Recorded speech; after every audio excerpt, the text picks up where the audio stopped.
Law and order has long been a prominent feature of both Labor and country Liberal election campaigns.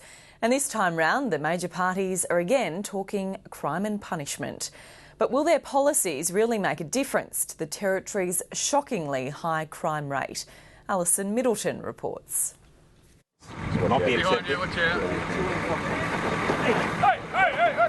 It's a moment that couldn't be scripted. A country Liberals press conference on law and order interrupted by a violent attack. Get up!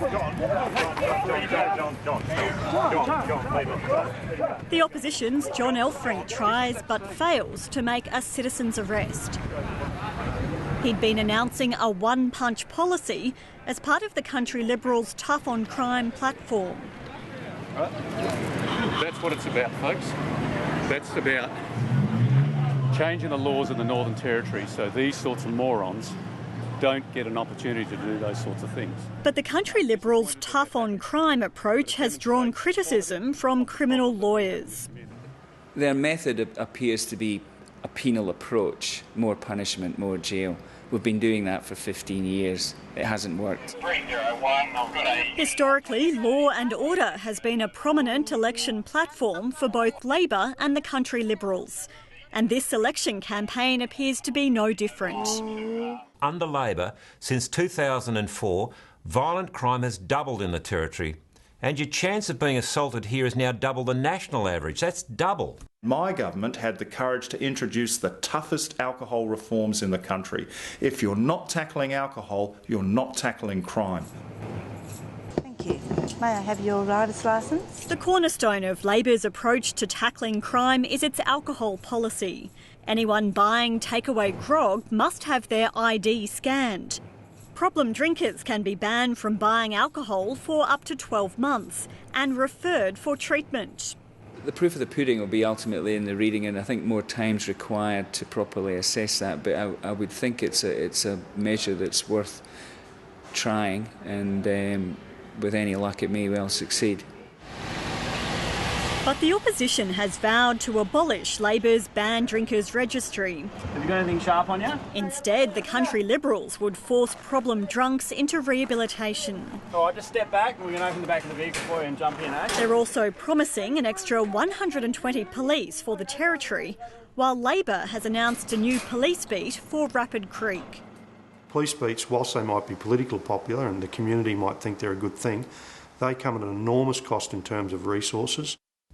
My pledge to you is that a country Liberals government will reduce crime in the Territory by 10% a year. There's been a divided response to this promise by the country Liberals. I'm surprised in that vein that they haven't promised to make sure that we don't get any more cyclones in the top end in the next wet season. I mean, those sort of promises are ridiculous unless they're backed up by real policy. We value any efforts to reduce crime. If they believe that they can achieve that, then congratulations, and we'll support any person or body that wants that as a goal.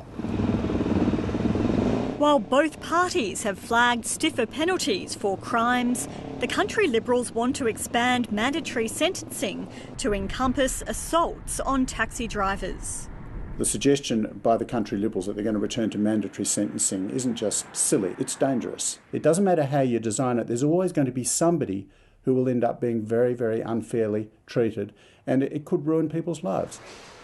With Territory prisons overflowing, the Labor government has started work on a new 800-bed jail in Darwin. It's left the Henderson government open to criticism that it's focusing on punishment rather than prevention. If our government's prepared to spend as much as 10% of its budget, $500 million, on building a jail, I would far prefer it to put money into areas of our community which would ultimately reduce crime, which is socio and economic, education, literacy, employment opportunities. There's deep social problems in the Northern Territory, and we're not going to be able to arrest our way out of it or lock people up that in a way that will resolve those problems. And it's irresponsible of both sides of politics to get on the bandwagon and say we're going to chuck people in jail if they're not prepared to do the other hard yards, which is the difficult thing around dealing with social problems.